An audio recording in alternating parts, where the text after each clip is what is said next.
तो आज हम लोग इस मंथ का अंतर्राष्ट्रीय करंट अफेयर्स को देखेंगे। परफेक्शनाइज के अंतर्राष्ट्रीय करंट अफेयर्स को देखते हैं। ठीक है, सबसे पहला टॉपिक क्या है आज का? अंतर्राष्ट्रीय करंट अफेयर्स। सब पहला हेडलाइंस है, प्रधानमंत्री मोदी के विरुद्ध अपमानजनक टिप्पणी के बाद मालदीव के मंत्री निलंबित कर दिए गए। ठीक है, काफी चर्चा में रहा था। बताओ, प्रधानमंत्री मोदी जी के ऊपर अपमानजनक टिप्पणी की गई थी मालदीव के मंत्री के द्वारा।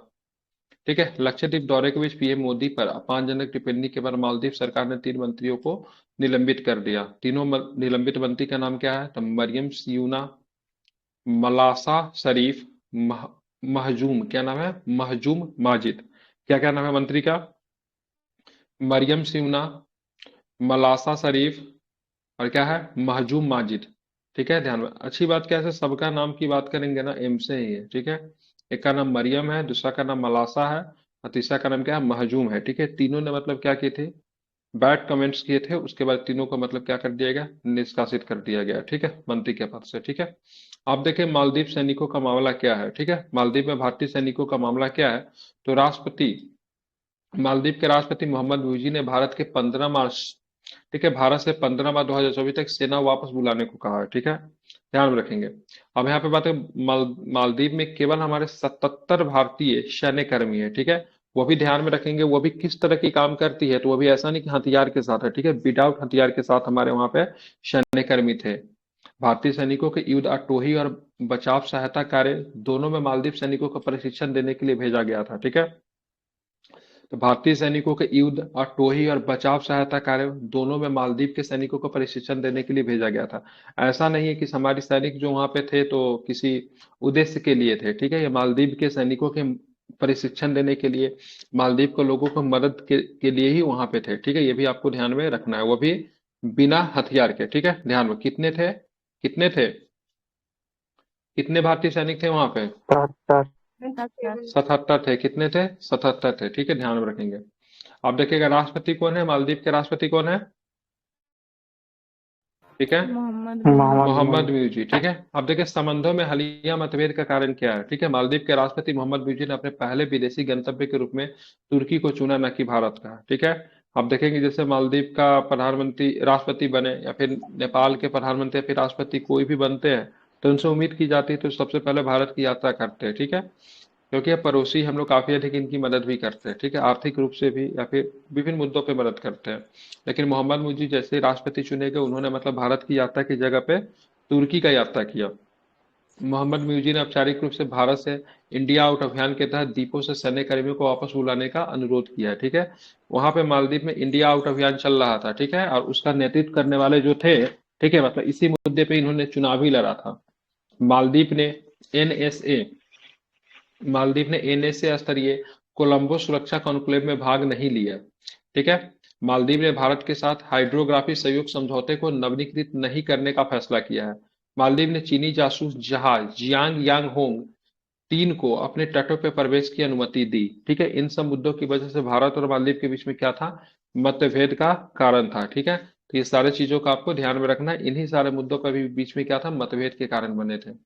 आप देखेंगे जो मुद्दा जो शुरू हुआ तो लक्षद्वीप को लेकर हुआ था। ठीक है, मोदी जी मतलब लक्षद्वीप में गए, वहां पे 2 योजनाएं, जो भी योजनाएं जो थी उनका मतलब उन्होंने वहां पर उद्घाटन किया, नींव रखी इस योजना की। और मोदी जी ने जो लक्षद्वीप में जो किया, इससे मतलब कुछ लोगों ने मतलब इंडिया आउट कैंपेन की वजह से मतलब कुछ लोग मालदीव से, पब्लिक ही कुछ लोग जो थे उनसे रुष्ट थे, और उन्होंने मतलब इसको मतलब मालदीव के रिप्लेस के रूप में लक्षद्वीप को देखा। ठीक है, इसी वजह से ये मुद्दा इतना उठ गया। ठीक है, आप चलेंगे, कुछ प्रश्न लक्षद्वीप से भी लेना बनता है। अब स्थिति की बात करेंगे तो केरल अरब सागर के तट से 400 किलोमीटर दूर है। ठीक है, तो ध्यान में रखिएगा, लक्षद्वीप आपको कहाँ पे मिलेगा? तो आपको बंगाल की खाड़ी में नहीं, अरब सागर में है। ठीक है, ध्यान में रखेंगे। ठीक है, अब स्थिति की बात करें, केरल के तट से मतलब कितना है? 400 किलोमीटर की दूरी पे है। यहाँ मातृसात्मक समाज है, जहाँ वंश और संपत्ति का पता माँ की वंशावली से लगाया जाता है। ठीक है, लक्षद्वीप में समाज कैसा है, तो कैसा बताएंगे? मातृसत्तात्मक। मातृसात्मक समाज है। ठीक है, ध्यान रखें, कैसे? मातृसत्तात्मक समाज यहाँ पे आपको देखने को मिलता है। ठीक है, महत्वपूर्ण द्वीप की बात करेंगे तो क्या है? अमिनी है, कल्पेनी है, एंड्रोट है, करावती है और अगीती है। ठीक है, जो कि करावती पे क्या है? इसकी राजधानी है। ठीक है, ध्यान में आपको रखना है। ठीक है, तो महत्वपूर्ण द्वीप कौन कौन है? लक्षद्वीप की बात करेंगे, वहां पे महत्वपूर्ण द्वीप कौन है? अमिनी द्वीप है, कल्पेनी द्वीप है, ठीक है, एंडोट है, एंडोट द्वीप है और कारावती द्वीप है, ठीक है, और अगिति भी है, ठीक है। इन सारे को आपको क्या रखना है, ध्यान में रखेंगे। उसके बाद कि लक्षद्वीप में कितने द्वीपों का समूह है, ठीक है, तो 36 द्वीपों का एक उष्णकटिबंधीय द्वीप समूह है। संपूर्ण लक्षद्वीप समूह मूंगा भंडार से भरा हुआ है, ठीक है, तो मूंगा आइलैंड, कोरल आइलैंड कहा जाता है लक्षद्वीप को, ठीक है। कितने द्वीपों का समूह है तो क्या बताएंगे, 36 36 का। द्वीपों का समूह है, ठीक है। सबसे उत्तरी में अमीनी अमीनी अमीन दीवी द्वीप समूह सबसे उत्तरी में है, और सबसे दक्षिणी में क्या है, मिनिकॉय है, ठीक है। सबसे उत्तरी में कौन है, तो अमीन दीवी द्वीप समूह सबसे उत्तरी में है, सबसे दक्षिणी में बात करेंगे तो मिनिकॉय है, ठीक है। और सभी प्रवाल भित्ति, ठीक है, फ्रिंजिंग रिफ्स से घिरे हुए हैं, ठीक है। जितने भी प्रवाल भित्ति जो है सबके साथ फ्रिंजिंग रिफ्स से मतलब क्या है, घिरे हुए हैं, ठीक है। ये द्वीप ये द्वीप रीयूनियन हॉटस्पॉट ज्वालामुखी का भी मतलब क्या है, हिस्सा है, ये भी आपको ध्यान में रखना है। 8 डिग्री चैनल, ठीक है, मिनिका और मालदीव द्वीपों को अलग करता है, इंपॉर्टेंट पॉइंट है, इसको याद कीजिए, ठीक है। कितने डिग्री चैनल मिनिका और मालदीव को अलग करता है, क्या बताएंगे, 8 डिग्री। 8 डिग्री, ठीक है, ध्यान रखेंगे। 8 डिग्री चैनल की बात करेंगे तो मिनिका और मालदीव को मतलब क्या करता है, अलग करता है। 9 डिग्री चैनल की बात करेंगे तो 9 डिग्री चैनल मिनिका द्वीप द्वीप को मुख्य लक्षद्वीप समूह से अलग करता है, ठीक है। तो 9 डिग्री चैनल की बात करेंगे तो मिनिका द्वीप को मुख्य लक्षद्वीप समूह से मतलब क्या करता है, अलग करता है, ठीक है। तो इस सारे के सारे प्रश्न जो थे लक्षद्वीप और मतलब किससे थे, मालदीव से थे। फिर से रिपीट कर रहा हूँ, मालदीव सरकार ने अपने 3 मंत्रियों को निलंबित किया। तीनों मंत्री का नाम बताइए, क्या नाम है तीनों मंत्री का नाम, मरियम, शिवना, मालसा और महफूज। ठीक है, मरियम सिवना, सिंपल है। मालसा शरीफ और महफूज महजूम, क्या नाम है, माजिद, ठीक है। कहानी सुनने नहीं आए, जब प्रश्न पूछा जाए तो माइक खोल के प्रश्न पूछना है, ठीक है। मालदीव में कितने भारतीय सैन्यकर्मी थे, 77। 77 थे, ठीक है, ध्यान रखें। उनको वापस बुला लिया गया। मालदीव के उप राष्ट्रपति, ठीक है, मोहम्मद म्यूजी, क्या नाम है इनका, मोहम्मद म्यूजी, ठीक है, ध्यान में रखेंगे, ठीक है, मोहम्मद म्यूजी, ठीक है। मालदीव ने एनएसए, ठीक है, एनएसए, मालदीव ने एनएसए, ठीक है, स्तरीय कोलंबस सुरक्षा कॉन्क्लेव में भाग नहीं लिया था, ठीक है, ध्यान में रखेंगे। और साथ में मतभेद का कारण क्या था, हाइड्रोग्राफी सहयोग समझौता को फिर से नवीनीकृत नहीं करने की बात कही। मालदीव ने चीनी जासूसी जहाज जियांग यांग होंग 3 को अपने तटों पर प्रवेश की अनुमति दी। ये सारा किरण था, ठीक है। लक्षद्वीप की बात करेंगे तो वहां का समाज कैसा, मातृ सात्मक है या पितृ सात्मक है, कैसा है, मातृ सत्तात्मक समाज है, ठीक है। महत्वपूर्ण द्वीप का नाम बताइए जो लक्षद्वीप में है, कौन कौन से द्वीप है लक्षद्वीप में,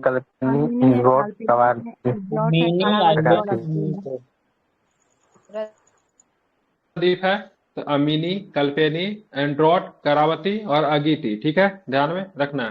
कितने द्वीप है यहाँ पे, कितने द्वीप है, 36। 36 द्वीपों का हाँ बिल्कुल, 36 द्वीपों का उष्णकटिबंधीय समूह है, ठीक है। और संपूर्ण द्वीप समूह की बात करें मूंगा के भंडार समूह तो कोरल है, ठीक है, ध्यान रखेंगे। सबसे उत्तरी में कौन है, अमीन देवी, ठीक है। और सबसे दक्षिणी में कौन सा है, मिनिको। ठीक है। 8 डिग्री चैनल किसे किसे अलग करती है, मालदीव को, ठीक है, ध्यान में रखेंगे, ठीक है। मिनिको और मालदीव को 8 डिग्री, ठीक है। और मिनिको को लक्षद्वीप से कौन अलग करता है, 9 डिग्री चैनल। 9 डिग्री, ठीक है, ध्यान में रखेंगे 9 डिग्री। अब चलेंगे आगे, ठीक है। अंतर्राष्ट्रीय न्यायालय में इजराइल पे नरसंहार का मुकदमा चला है, ठीक है, नरसंहार, समझ रहे हैं ना। अंतर्राष्ट्रीय न्यायालय में इजराइल पे कौन सा मुकदमा चला तो नरसंहार का, ठीक है। अंतर्राष्ट्रीय न्यायालय आईसीजे ने नरसंहार के आरोपों का खारिज नहीं किया, ठीक है, नहीं किया है, ठीक है। अब चलेंगे क्या क्या है इस पे, इसको देख लेते हैं, ठीक है। दक्षिण अफ्रीका ने तर्क दिया कि इजराइल ने अपने गाजा हमले में नरसंहार कन्वेंशन के अनुच्छेद 2 के प्रावधानों का मतलब क्या किया है, उल्लंघन किया है, ठीक है। ठीक है, ध्यान रखेंगे, ठीक है। तो किसका किया, अनुच्छेद 2 के प्रावधानों का मतलब क्या है, उल्लंघन किया। अनुच्छेद 2 की बात करेंगे तो नरसंहार शब्द को परिभाषित करता है जिसका अर्थ है किसी राष्ट्रीय, जातीय, नस्लीय या धार्मिक समूह को पूरी तरह या फिर आंशिक रूप से नष्ट करने के इरादे से किए गए कार्य, ठीक है। दक्षिण अफ्रीका और इजराइल दोनों नरसंहार के अपराध की रोकथाम सजा पर कन्वेंशन 1948 के पक्षकार है, मतलब दोनों के दोनों इस पे मतलब सहमति अपनी व्यक्त करते हैं, ठीक है। जी सर। अब अंतर्राष्ट्रीय न्यायालय के बारे में जान लेते हैं, ठीक है। अंतर्राष्ट्रीय न्यायालय की बात करेंगे, स्थान की बात करें जून 1941, मुख्यालय की बात करेंगे दहेग में, कहाँ पे है, मुख्यालय कहाँ है अंतर्राष्ट्रीय न्यायालय का, ठीक है, अंतर्राष्ट्रीय न्यायालय का मुख्यालय कहाँ है, दहेग में है। दहेग कहाँ पे पड़ता है तो स्विट्जरलैंड में, कहाँ पे पड़ता है स्विट्जरलैंड में, स्विट्जरलैंड। ठीक है। ये ये संयुक्त राष्ट्र का प्रमुख न्यायिक अंग है जो राज्यों के बीच कानूनी विवादों का मतलब क्या करता है, निपटारा करता है, ठीक है। ध्यान रखिए यह एक आपराधिक न्यायालय नहीं है और व्यक्तियों पर मुकदमा नहीं चलता, ठीक है। यहाँ पे देखिएगा सिंपल प्रश्न है, ये एक आपराधिक न्यायालय नहीं है क्योंकि यहाँ पे व्यक्तियों पे मुकदमा नहीं चलता है, ठीक है। आदेश देशों पर मतलब बाध्यकारी है, भले ही अदालत के प्रवर्तन तंत्र का अभाव हो, ठीक है। जो आदेश जो देती है, जो देशों को जो आदेश देगी वो देशों पर मतलब क्या है, बाध्यकारी है, ठीक है। जी आईसीजी सर। और अंतर्राष्ट्रीय आपराधिक न्यायालय, आईसीजी अंतर्राष्ट्रीय आपराधिक न्यायालय व्यक्तियों पर मुकदमा दोनों द हेग नीदरलैंड में चलता है, ठीक है।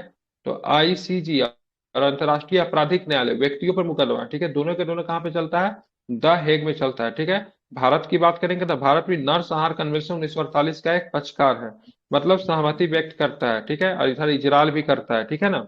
ये सारे के सारे अंतर्राष्ट्रीय न्यायालय से संबंधित आपके प्रश्न थे, इसको आपको ध्यान में रखना है। आप चलेंगे चाबहार बंदरगाह, कहाँ पे पड़ेगा सर चाबहार ये बंदरगाह, जो कहाँ पे है? दलवी सर भाई एक है ना, क्वेश्चन हमको पूछना था। क्या? हाँ बोलिए। इस भारतीय एक है दलवीर भंडारी ना जज शायद। हाँ ठीक है, हाँ इसका कार्यकाल बता देता हूँ। कार्यकाल होता है 9 वर्ष का होता है। जजों का कार्यकाल 9 वर्ष का होता है। टोटल होते हैं 15 जज होते हैं। कितने होते हैं? 15 जज। 15 भारत की जज। तरफ से कौन है? तो दलवीर भंडारी है, हाँ। 9 वर्ष दलवीर। 15 जज। बताइए। सर पूछ रहे थे कि इजराइल अटैक क्यों कर रहा है पैलेस्टाइन पर, वो कब्जा करना चाह रहा है पूरा मतलब उसका लैंड पे। और भी बहुत सारा रीजन है, ये डिबेट का विषय है, बात करेंगे इस पे। अभी चलिए इसको नहीं कर ये मुझे लेते हैं, दो चीज ठीक सर है। जानना है, एक सर एक हाँ दो चीज बिल्कुल जानना है कि बिल्कुल बिल्कुल बिल्कुल, वो चाहता एक है सब यूक्रेन फिलिस्तीन को वाला और किसी एक भी तरह इजराइल से। वाला। हाँ हाँ, मैं बता दूंगा अच्छे से, ठीक है। चलिए, अब चलेंगे चाबहार बंदरगाह के बारे में हम लोग जान लेते हैं, ठीक है। तो सबसे पहले चाबहार बंदरगाह, ठीक है। चाबहार बंदरगाह आपको पड़ता है कहाँ पे? पड़ता है ईरान में। भारत के द्वारा इसको विकसित किया जा रहा है, ठीक है। तो अभी आप जयशंकर साहब की बात करेंगे, ईरान गए हुए थे, ठीक है। तो विदेश मंत्री एस जयशंकर ने ईरानियों ईरानियों के साथ चाबहार बंदरगाह परियोजना पे चर्चा की, ठीक है। ध्यान रखेंगे। चाबहार बंदरगाह की बात करें, ओमान की खाड़ी के मुहाने पे स्थित है। कहाँ पे इसकी अवस्थिति क्या है? ओमान की खाड़ी वहाँ के की मुहाने खाड़ी पे के स्थित मुहाने है। पे। यह ईरान का पहला गहरे पानी का बंदरगाह है, ये भी आपको ध्यान में रखेंगे। ये भारत को एक वैकल्पिक मार्ग प्रदान करता है जो पाकिस्तान को बाईपास करता है, ठीक है। अगर ईरान जाने के लिए हमको क्या करना पड़ेगा? ईरान जाने के लिए या फिर रूस जाने के लिए हमको कहीं ना कहीं से हमको मार्ग तो चाहिए ही, ठीक है। तो जी एक रास्ता आपको पाकिस्तान होते हुए भी, लेकिन अगर हम चाबहार बंदरगाह हमारा बन जाता, ओके हो जाता है, तो मिडिल ईस्ट के साथ हम बहुत अच्छे तरीके से हम अपना रिलेशन को कायम कर सकते हैं। पाकिस्तान अफगानिस्तान और मध्य एशिया के साथ व्यापार के लिए मार्ग की अनुमति नहीं देता है, ठीक है ध्यान रखो। पाकिस्तान अफगानिस्तान और मध्य एशिया के साथ व्यापार के लिए मार्ग की अनुमति नहीं देता है। ये प्रस्तावित अंतर्राष्ट्रीय उत्तर दक्षिण परिवहन गलियारा है, ठीक है, आईएनएसटीसी का भी हिस्सा है, ठीक है। तो एक गलियारा शुरू हुआ था, ठीक है, उत्तर दक्षिण परिवहन गलियारा, ठीक है, उसका भी यहाँ पर चाबहार जो है सो आपका हिस्सा है, ठीक है। आप देखेंगे चाबहार परियोजना में दो अलग अलग बंदरगाह है, ठीक है। एक का नाम क्या है? शाहिद बहसती, और दूसरा का नाम है शाहिद कलंतरी, ठीक है, ध्यान में रखेंगे, ठीक है। कौन कौन सा बंदरगाह है चाबहार के पास? चाबहार, शाहिद बेहतरीन शाहिद हाँ चाबहार, कलांतरी। शाहिद हाँ, कलंत। शाहिद बहसती, ठीक है, दूसरा शाहिद कलंतरी। भारत का निवेश किसमें है? तो भारत का निवेश शाहिद बहसती बंदरगाह तक ही सीमित है। मतलब भारत जो है शाहिद कलंतरी में निवेश नहीं करता है, ठीक है। भारत किसमें निवेश करता है? शाहिद ठीक है, तो बहसती किसमें? में। शाहिद बहसती में, ठीक है। दूसरा क्या है? शाहिद कलंतरी भी है। इंडिया पोर्ट्स ग्लोबल लिमिटेड, ठीक है, आईपीजीएल शाहिद बहसती बंदरगाह का संचालन करती है, ठीक है। ध्यान रखिएगा, India ports global limited Shahid बहसती बंदरगाह का मतलब क्या करती है? संचालन करती है, ठीक है। चाबहार बंदरगाह बहुत इंपॉर्टेंट है, ठीक है, ध्यान में रखेंगे। इसीलिए भारत सरकार इसको विकसित करना चाहती है, लेकिन हमेशा कुछ ना कुछ प्रॉब्लम निकल कर चली जाती है, ठीक है। आप देखें वैश्विक भलाई, लैंगिक समानता और बराबरी के लिए वैश्विक गठबंधन, ठीक है। वैश्विक भलाई, लैंगिक समानता और बराबरी के लिए एक वैश्विक गठबंधन है, ठीक है। इसको देखेंगे क्या है। भारत ने न्यूजीलैंड के दावोस में, ठीक है, भारत ने न्यूजीलैंड के दावोस में विश्व आर्थिक मंच की वार्षिक बैठक में वैश्विक भलाई, लैंगिक समानता और बराबरी के लिए एक नए गठबंधन की घोषणा की, ठीक है। तो बात करेंगे भारत ने स्विट्जरलैंड के दावोस में विश्व आर्थिक मंच की बैठक कहाँ पे होती है? स्विट्जरलैंड के दावोस में होती है, ठीक है, कि वार्षिक बैठक में, ठीक है, वैश्विक भलाई, लैंगिक समानता और बराबरी के लिए गठबंधन की मतलब क्या की? घोषणा घोषणा। की, ठीक है। इसका उद्देश्य, ठीक है, वैश्विक सर्वोत्तम प्रथाओं को एक साथ लाना, ज्ञान साझा ज्ञान साझा करने को बढ़ावा देना और महिलाओं के स्वास्थ्य, शिक्षा और उद्यम जैसे प्रमुख क्षेत्रों में निवेश आकर्षित करना है। ठीक है, इसका उद्देश्य क्या है? इसका उद्देश्य वैश्विक सर्वोत्तम प्रथाओं को एक साथ लाना, ज्ञान साझा करने को बढ़ावा देना और महिलाओं के स्वास्थ्य और शिक्षा और उद्यम जैसे प्रमुख क्षेत्रों में निवेश को आकर्षित करना है। ठीक है, इसका गठबंधन का विचार G20 नेताओं की घोषणा और महिलाओं के नेतृत्व वाले विकास के प्रति भारत की अस्थायी प्रतिबद्धता से उभरा है। ठीक है, इसमें विश्व आर्थिक मंच के एक नेटवर्क भागीदार होगा और इन्वेस्ट इंडिया एक संस्थागत भागीदार होगा। ठीक है, तो ये योजना जो है इसमें, ठीक है, विश्व आर्थिक मंच नेटवर्क भागीदार होगा और इन्वेस्ट इंडिया एक संस्थागत भागीदार होगा। ये आपको ध्यान में रखिएगा। ठीक है, संस्था का नाम क्या है? वैश्विक भलाई। ठीक है, लैंगिक समानता और बराबरी के लिए वैश्विक गठबंधन है। ठीक है, भारत ने स्विट्जरलैंड के दावोस में विश्व आर्थिक मंच की वार्षिक बैठक में वैश्विक भलाई, लैंगिक समानता और बराबरी के लिए एक गठबंधन की घोषणा की है। ठीक है, इसको आपको ध्यान में रखना है। आप चलेंगे लिथियम अन्वेषण एवं खनन परियोजना के लिए अर्जेंटीना से समझौता किया है। ठीक है, लिथियम जानते हैं आप लोग, बहुत ही इंपॉर्टेंट चीज है। जिस तरीके से अभी हम लोग के यहाँ से हम लोग मतलब क्या हो रहा था, हम लोग अभी पूरी तरीके से नवी ग्रीन एनर्जी की तरफ हम लोग मतलब क्या कर रहे हैं, मूव कर रहे हैं। तो वैसे कंडीशन में लिथियम बहुत ही जरा जरूरी है। आप लैपटॉप से पढ़ाई कर रहे होंगे, मोबाइल से कर रहे होंगे, किसी भी टाइप से कर रहे होंगे, तो उस समय क्या होता है, बैटरी जो होती है लिथियम की ही लगती है। या फिर आप लोग जानते हैं अभी जो मतलब इलेक्ट्रिक व्हीकल जो आ रहा है उसमें लिथियम कितना ज्यादा अपने एक इम्पोर्टेंट रोल अदा करता है। ठीक है, सभी लोग जानते हैं इस चीजों को। तो वैसे चीजों को अगर देखते हुए देखेंगे तो भारत ने, ठीक है, अर्जेंटीना में लिथियम अन्वेषण और खनन परियोजना के लिए एक समझौता हस्ताक्षर किया है। किसके साथ किया है? अर्जेंटीना के साथ। ठीक है, ध्यान में रखेंगे। आप देखेंगे अर्जेंटीना जो से लिथियम ट्रायंगल का हिस्सा भी है। ठीक है, ध्यान में रखें, लिथियम ट्रायंगल एग्जाम में प्रश्न आ सकता है, से बताइए लिथियम ट्रायंगल क्या है। ठीक है, तो उसका हिस्सा अर्जेंटीना भी है, बोलिविया भी है, चिली भी है। ठीक है, उस पर हम लोग बात करेंगे। भारत ने अर्जेंटीना में लिथियम अन्वेषण और खनन परियोजना के लिए एक समझौता पर हस्ताक्षर किया है। यह खनिज विदेश इंडिया लिमिटेड द्वारा पहली लिथियम अन्वेषण और खनन परियोजना है। ठीक है, तो पहली लिथियम अन्वेषण और खनन परियोजना, अन्वेषण का मतलब होता है रिसर्च करना, जांच पड़ताल करना, खनन तो आप लोग जानते ही है। अब तो हमारा किसके साथ हो? अर्जेंटीना के साथ। तो अर्जेंटीना की राजधानी जानते हैं आप लोग, ब्यूनस आयर्स अर्जेंटीना की राजधानी है। आप देखेंगे कुछ अतिरिक्त जानकारी जान लेते हैं। ठीक है, आप देखेंगे लिथियम ट्रायंगल। ठीक है, लिथियम ट्रायंगल में कौन कौन सा देश शामिल है? अर्जेंटीना शामिल है, बोलिविया है और चिली है। सबके सब दक्षिण अमेरिकी देश है। कौन सा है? दक्षिण अफ्रीकी देश, दक्षिण अमेरिकी देश है। ठीक है, माना जाता है कि इन देशों में मौजूदा, ठीक है, लिथियम भंडार का 75% से अधिक मौजूद है। इसमें बोलिविया में सबसे बड़ा लिथियम भंडार है। ठीक है, इन देशों में, ठीक है, विश्व का 75% लिथियम आपको देखने को मिलता है। चीन लिथियम की वैश्विक आपूर्ति श्रृंखला पे हावी है।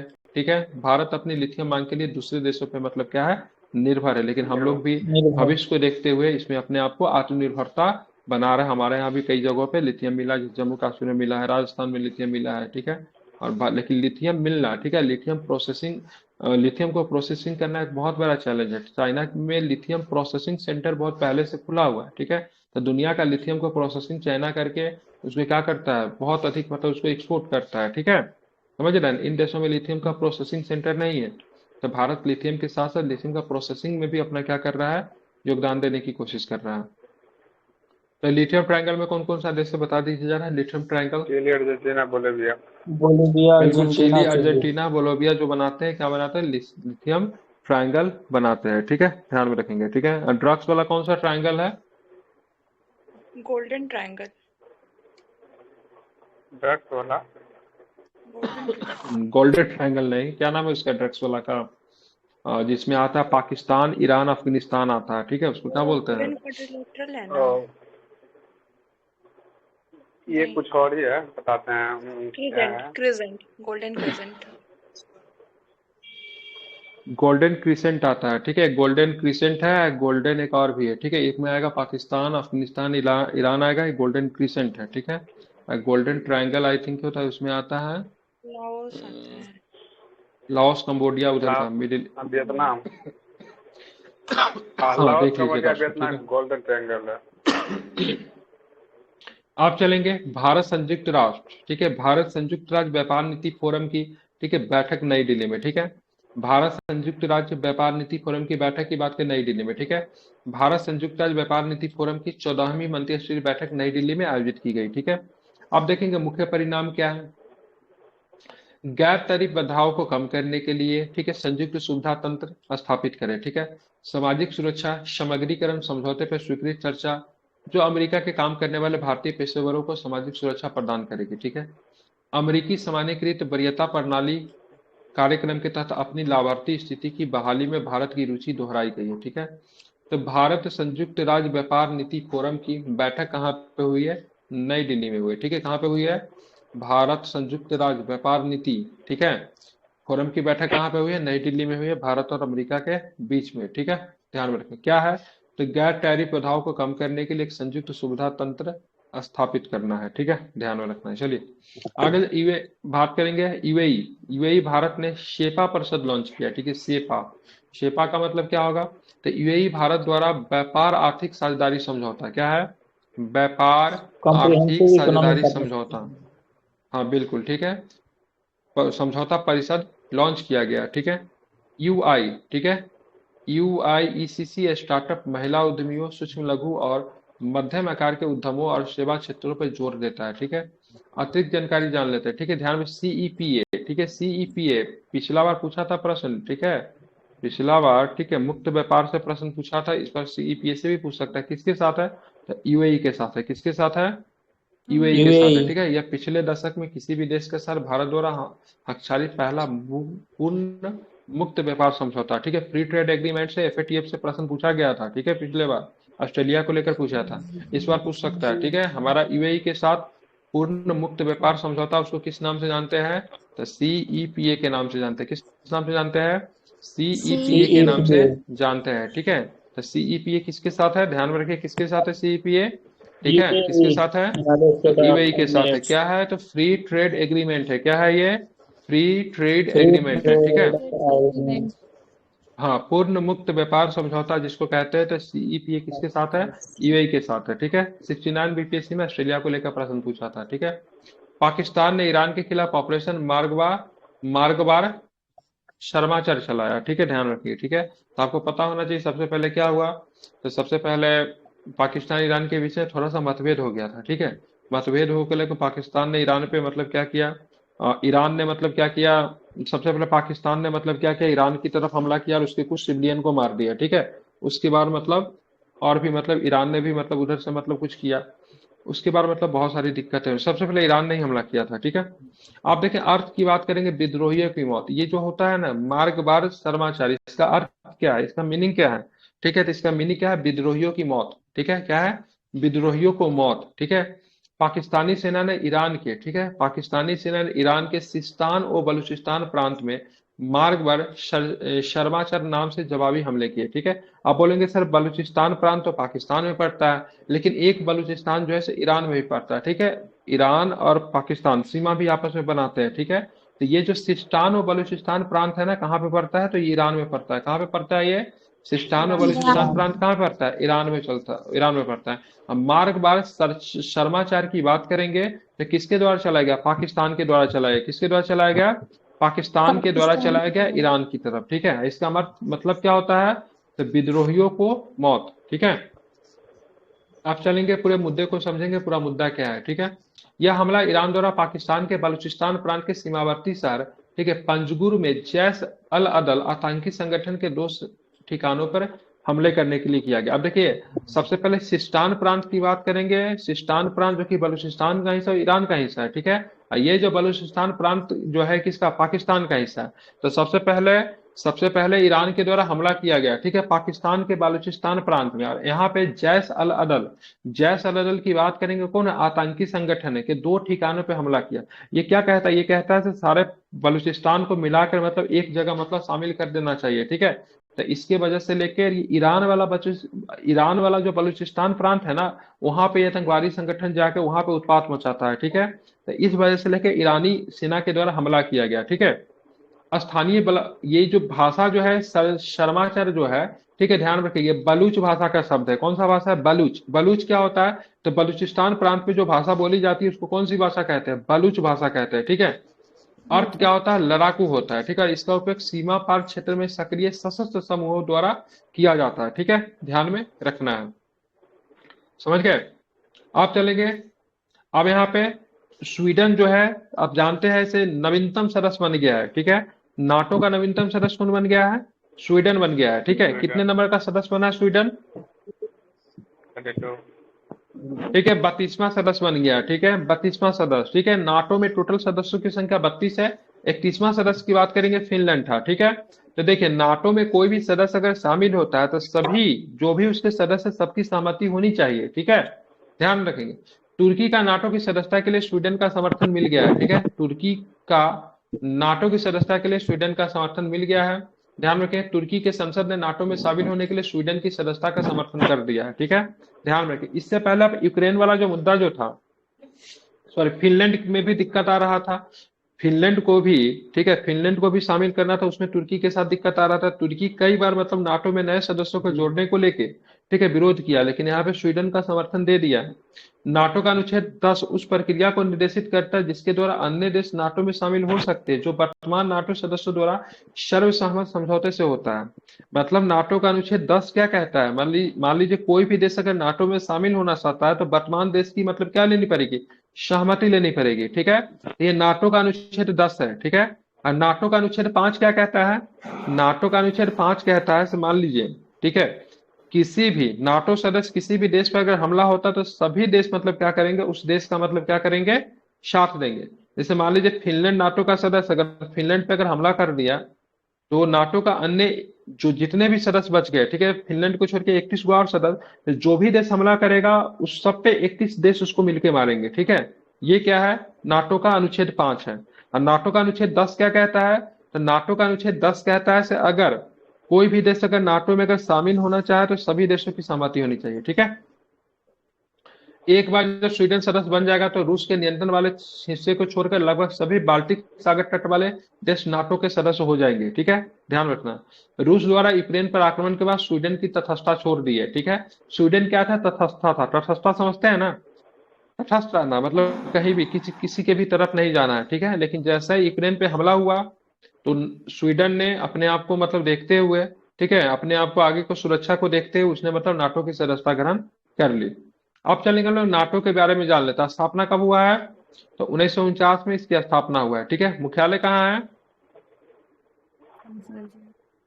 ब्रुसेल्स में है। ठीक है, और इसके महासचिव क्या है? तो जेम्स स्टोलनबर्ग। ठीक है, क्या नाम है? जेम्स स्टोलेटनबर्ग। ठीक है, और यह एक सैन्य संगठन है, ध्यान में रखना है। ठीक है, अब चलेंगे इजराइल और हमास के बीच युद्ध चल रहा, आपको पता ही होगा।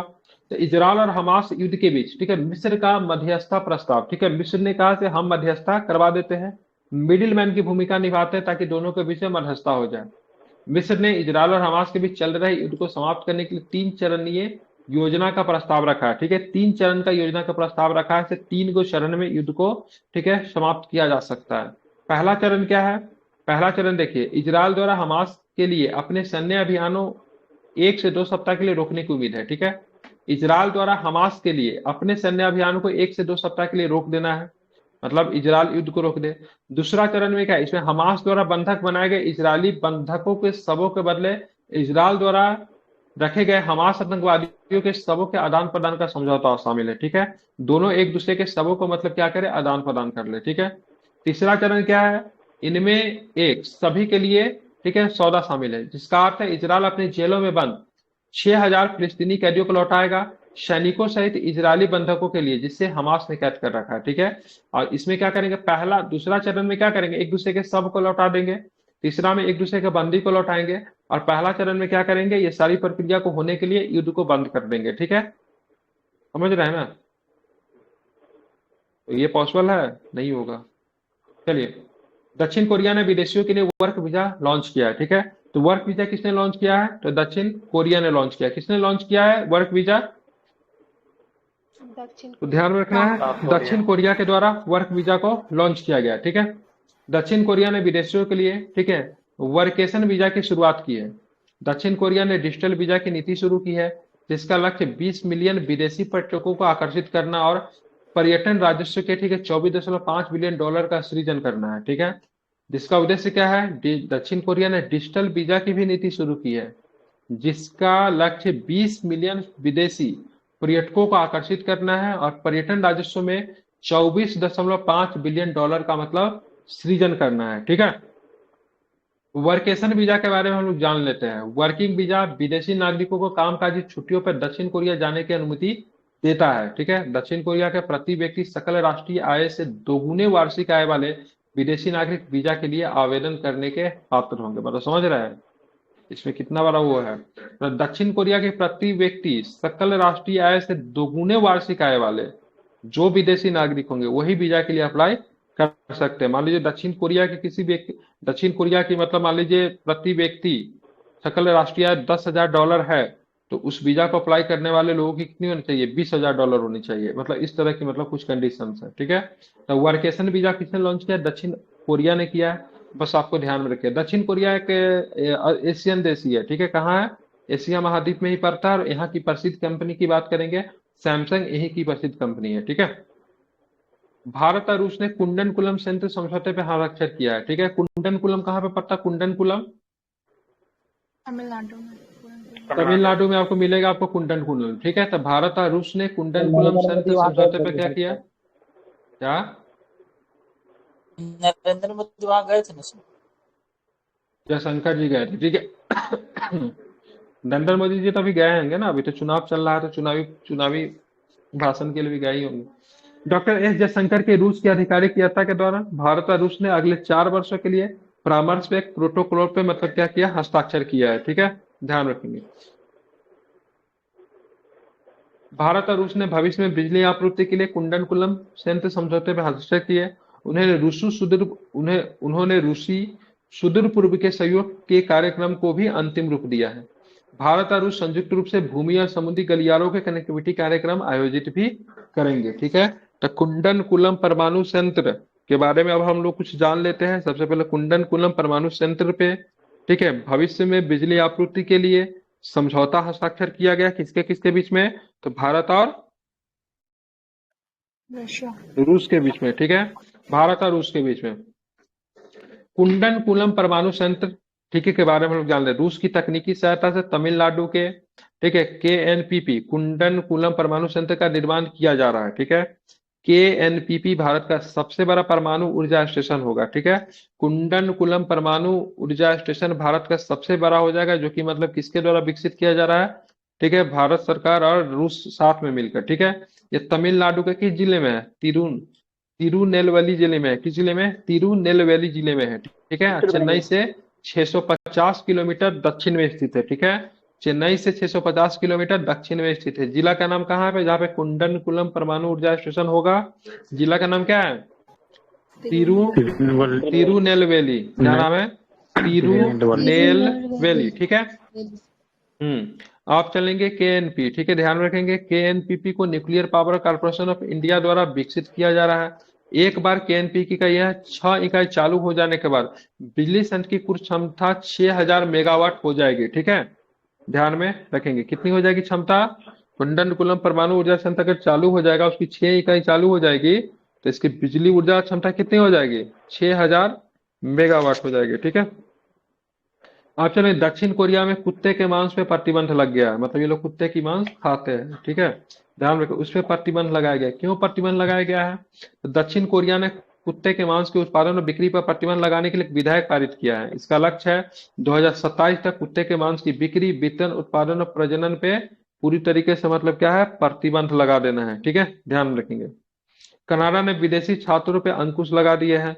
कनाडा ने अंतर्राष्ट्रीय छात्र वीजा की संख्या 2 साल के लिए सीमित कर दिया है। ठीक है, अब देखेंगे भारत में पंजाब के छात्रों के लिए कनाडा एक पसंदीदा स्थान था। आपने फिल्म वगैरह में भी देखा होगा। ठीक है, कनाडा काफी अधिक पंजाबी छात्रों के बीच में काफी अधिक पसंदीदा स्थान के रूप में चुना जाता है।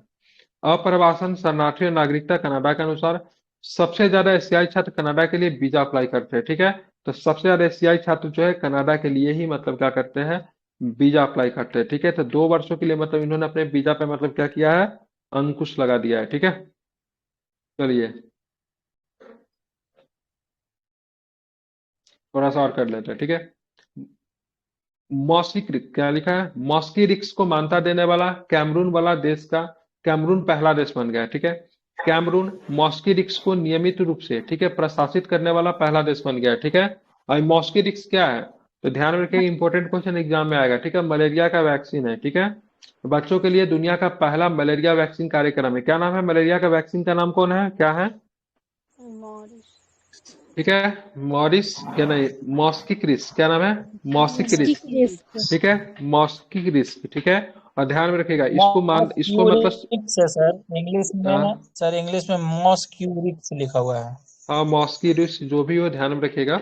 और इसको समर्थन देने वाला, इसको मान्यता देने वाला पहला देश कौन बन गया है? कैमरून, ठीक है। मॉस्किरिक्स को, ठीक है, RTS AS01 के नाम से भी जाना जाता है। किस नाम से जाना जाता है? RTS AS01 के नाम से भी जाना जाता है, ठीक है। या, ठीक है, प्लाज्मोडियम, ठीक है, फाल्सिफेरम परजीवी और हेपेटाइटिस बी वायरस के प्रोटीन से बना है। किससे बना हुआ है ये? किससे बना हुआ है? Protein of plasmodium falciparum parasite and hepatitis B virus. हाँ, ठीक है, प्लाज्मोडियम, ठीक है, फाल्सिफेरस परजीवी और हेपेटाइटिस बी के वायरस के प्रोटीन से बना है, ठीक है। ये विश्व स्वास्थ्य संगठन WHO द्वारा अनुमोदित वैक्सीन है, ठीक है। तो ध्यान में रखिएगा। चलिए, बच्चों को मलेरिया का वैक्सीन का नाम बताइए, क्या नाम है?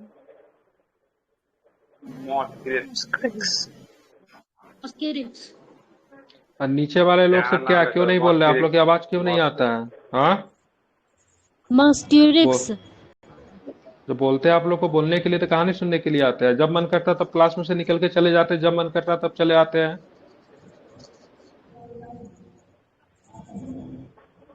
देश, ठीक है। दुनिया का पहला देश कौन बना है जो कि मतलब इसको मान्यता दिया है? नाम बताइए। कैमरून। नाम है कैमरून, ठीक है। ध्यान रखिएगा, ठीक। क्या ये WHO के द्वारा अनुमोदित वैक्सीन है या फिर नहीं है? है। ध्यान रखें, WHO के द्वारा अनुमोदित वैक्सीन है, ठीक है। किससे बनाया गया है ये? बनाया किससे गया है?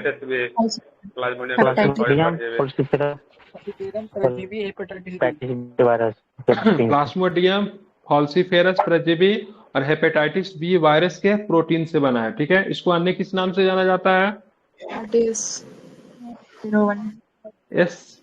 AS01 के नाम से जाना जाता है, ठीक है।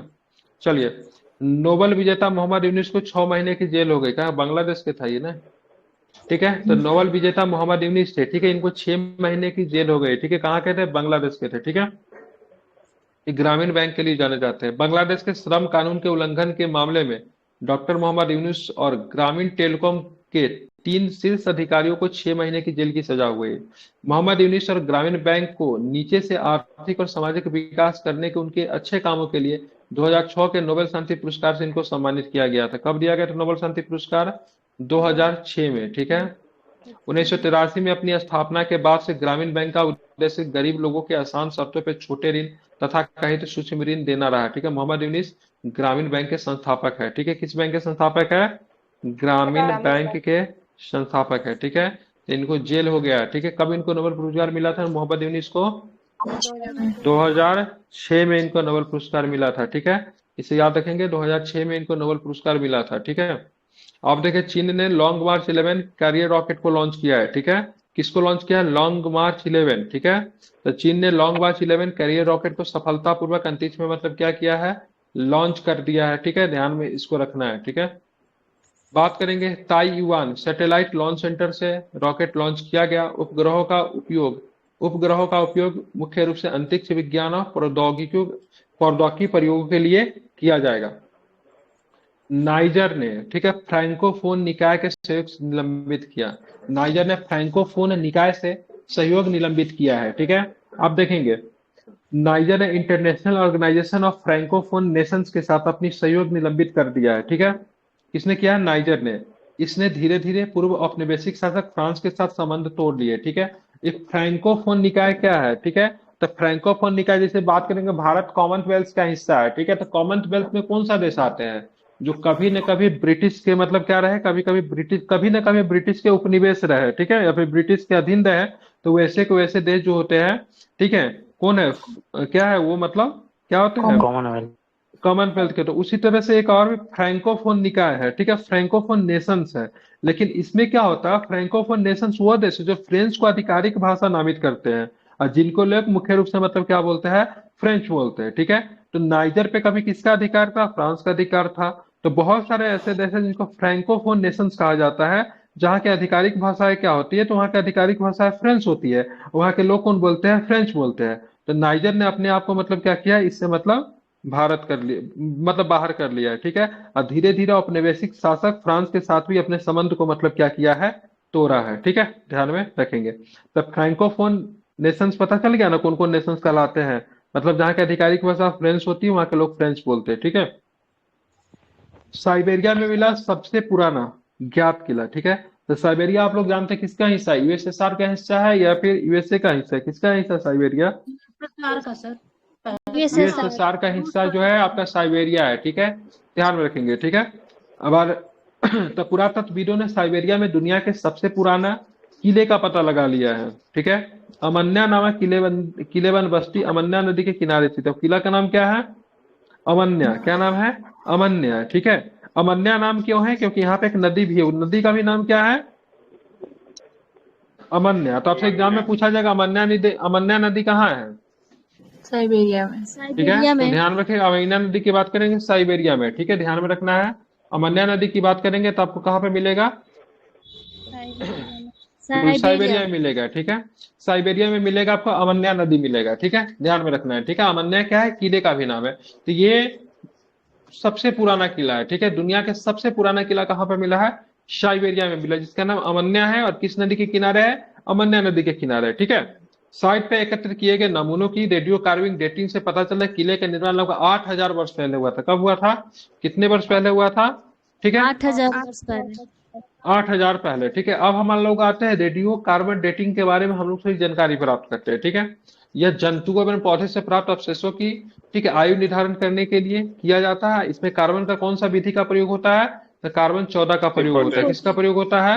कार्बन 14 का प्रयोग होता है, ठीक है, ध्यान में रखेंगे, ठीक है। खत्म ही कर देते हैं, 2-3 और बचा हुआ है, ठीक है।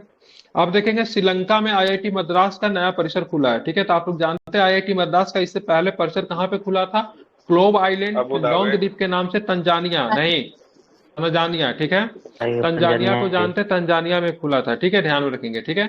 और प्रीति कर की कोई थी, उनका मतलब वहां का चेयरपर्सन नियुक्त किया गया था, ठीक है। प्रीति अग्यालम है, ठीक है, ध्यान रखेंगे। आईआईटी मद्रास 2024 में श्रीलंका के कैंडी में एक नया परिसर खुलने जा रही है, ठीक है। अब जो यूएई जो बता रहे हैं, अबू धाबी जो बता रहे हैं, वो आईआईटी कौन है? दिल्ली है, ठीक है। ध्यान रखें, आईआईटी मद्रास की बात करेंगे तो 2024 से श्रीलंका के किस शहर में एक परिसर स्थापित करने जा रही है? कैंडी में, ठीक है। उद्देश्य क्या रहेगा? पर्पस क्या होता है? श्रीलंकाई छात्रों का स्थानीय स्तर पर किफायती मूल्य एवं उच्च शिक्षा प्राप्त करने का अवसर प्रदान करना, ठीक है। नोमा को उच्छेपित उष्णकटिबंधीय रोग के रूप में मान्यता मिल गई, ठीक है। नोमा, तो नोमा क्या है? तो उपेक्षित उष्णकटिबंधीय रोग के, उपेक्षित रोग कौन सा होता है? उपेक्षित रोग की बात करो, वैसा रोग, ठीक है, जिसको मतलब लोग ध्यान नहीं देते, लगता नहीं बीमारी है। जैसा अकेला रहना भी एक तरह का बीमारी है, ठीक है। अगर आप अकेले रह रहे हैं तो उसको भी उपेक्षित रोग के श्रेणी में रखा गया, ठीक है, जिसको लॉलीनेस कहते हैं, ठीक है। तो नोमा भी क्या है? एक प्रकार का उपेक्षित उष्णकटिबंधीय रोग है, ठीक है। तो विश्व स्वास्थ्य संगठन WHO ने आधिकारिक तौर पर नोमा को उपेक्षित उष्णकटिबंधीय रोग के रूप में मान्यता दी है। क्या था? NTD, ठीक है। क्या होता है NTD? फुल फॉर्म क्या होता है? देखिए इंग्लिश वाला में क्या लिखा है NTD का फुल फॉर्म?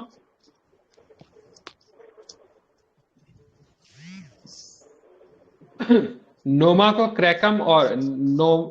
क्रैकम ऑरिस या फिर ग्रैंगिनस क्या नाम है? एस्टामाइटिस के नाम से भी जाना जाता है, ठीक है। तो नोमा को क्रैकम ऑरिस या फिर ग्रैंगिनस एस्टामाइटिस के नाम से भी जाना जाता है। WHO के NDT की सूची में अब 21 बीमारियों या फिर बीमारियों के समूह को शामिल किया। कितने बीमारी हो गए NDT की सूची में? ठीक है, NDT, हाँ, NTD की सूची में कितने बीमारी हो गए? NTD, ठीक है, 21 NTD का ट्रॉपिकल डिजीज और नेग्लेक्टेड होता है, ठीक है। क्या होता है? नेग्लेक्टेड ट्रॉपिकल डिजीज होता है, ठीक है, ध्यान में रखिएगा, ठीक है। तो WHO के नेग्लेक्टेड ट्रॉपिकल डिजीज में कितने बीमारी अब टोटल हो गए? टोटल 21 हो गए, ठीक है, ध्यान में आपको रखना है, ठीक है। अभी कौन सा बीमारी को शामिल किया गया? नोमा को। किसको शामिल किया गया है? नोमा को। नोमा का और किस नाम से जानते हैं? तो क्रैंकम ऑरिस के नाम से जानते हैं, या फिर ग्रैंगिनस, ठीक है, एस्टामाइटिस के नाम से, ठीक है। अब चलेंगे, अंगोला ने ओपेक की सदस्यता छोड़ दी है, ठीक है। ओपेक क्या है? तो ओपेक आप लोग जानते हैं, तेल निर्यातक देशों का समूह है, वो लोग आपस में मिलकर तेल की कीमत को तय करते हैं। तो उत्पादन लक्ष्य में असहमति के बाद अंगोला ओपेक पेट्रोलियम निर्यातक देशों का संगठन से हट गया। अंगोला 2007 से ओपेक का सदस्य था। कब से सदस्य था? 2007 से ओपेक का सदस्य था। हम ओपेक के बारे में थोड़ा बता देते हैं। ओपेक की स्थापना 1960 में होती है। कब होती है? 1960 में होती है, ठीक है। 1960। कहाँ पे हाँ। होती है? इराक के बगदाद में इसकी वियना। स्थापना होती है। कहाँ पे होती है? इराक इराक के के बगदाद में। में, ठीक है। लेकिन ओपेक का मुख्यालय कहाँ पे? ओपेक का मुख्यालय कहाँ पे है? वियना में। ठीक है, वियना में, ठीक है। वियना ऑस्ट्रिया में इसका आपको मुख्यालय आपको देखेगा, ठीक है, दिखेगा, ठीक है, ध्यान रखिएगा। ओपेक में, ठीक है, अब टोटल सदस्यों की संख्या कितनी रह गई है? 12 रह गई है, ठीक है। पहले कितनी थी? 13 रखी, ठीक है। अब कितनी हो गई है? 12 हो गई है। अंगोला जो था तीसरा अफ्रीकन सबसे बड़ा देश था जो कि तेल का निर्यातक था, ठीक है। तेल का निर्यातक में तीसरा स्थान पे रखता था इसका स्थान, जो कि अब मतलब अफ्रीकी देशों में तीसरे स्थान पे था। अब ये मतलब क्या हो गया है? छोड़ दिया है, ठीक है। अंगोला दक्षिणी पश्चिमी अफ्रीका का देश है। इसकी राजधानी लुआंडा अपने खूबसूरत समुद्र तटों के लिए जाना जाता है। राजधानी क्या है अंगोला का? लुआंडा, ठीक लुआंडा। है। अब ओपेक में कितने देश हो गए हैं? ओपेक में आप 12 देश है, ठीक है, ध्यान में रखना है, ठीक है। हेनरी अल्फ्रेड किसिंजर का निधन हो गया, ठीक है। ध्यान रखें, नोबेल शांति पुरस्कार विजेता पूर्व अमेरिकी राजनयिक 100 वर्ष की आयु में निधन हो गया, ठीक है। दुनिया के सबसे बड़ा, ठीक है, इंटरनेशनल रिलेशन को समझने वाला हेनरी किसिंगर थे, ठीक है। ध्यान में रखिएगा। अभी जो चाइना जो इतना जो डेवलप हो गया है, वो किसकी देन है? हेनरी किसिंगर का देन है। अमेरिका और चाइना के बीच में रिलेशन को सुधारने का किसका देन है? हेनरी किसिंगर का देन है, ठीक है, ध्यान रखिएगा। 1973 में वियतनाम में संघर्ष विराम पे बातचीत के लिए उन्हें जाना जाता है। 1973 में इसी के लिए इसको नोबेल पुरस्कार दिया गया था, ठीक है। बहुत बड़े पर्सनालिटी थे, इंटरनेशनल रिलेशन को समझने वाले, ठीक है। बहुत सारी इन्होंने किताब भी लिखी थी। इनका एक कथन है, in international relation no permanent friends and no permanent enemy, इन्हीं का कहा गया हुआ है, ठीक है, ध्यान रखिए। तो हेनरी किसिंगर का भी हाल फिलहाल में निधन हो गया है, ठीक है। कौन थे? तो अमेरिकन राजनयिक थे, ठीक है। एक समय मतलब बहुत बड़ी भूमिका रखते थे, जिस समय भारत को बिल्कुल भी पसंद नहीं करते। भारत के साथ इनका बिल्कुल भी संबंध खराब था। इंदिरा गांधी को बिल्कुल भी पसंद नहीं करते, ठीक है। Good friend of Pakistan, good friend of China, ठीक है, ध्यान रखिए। चाइना में बशर्ते इनके जब मरने के बाद एक तरह से देखेंगे तो वहां पे मातम का माहौल था, ठीक है, क्योंकि चाइना को बहुत कुछ देकर गए थे ये, ठीक है। तो हो गया हमारे यहाँ पे। कल हम लोग देखेंगे, क्या देखेंगे? तो अर्थव्यवस्था को देखेंगे, ठीक है, जो कि ज्यादा प्रश्न अर्थव्यवस्था में होता नहीं है, ठीक है। चलिए।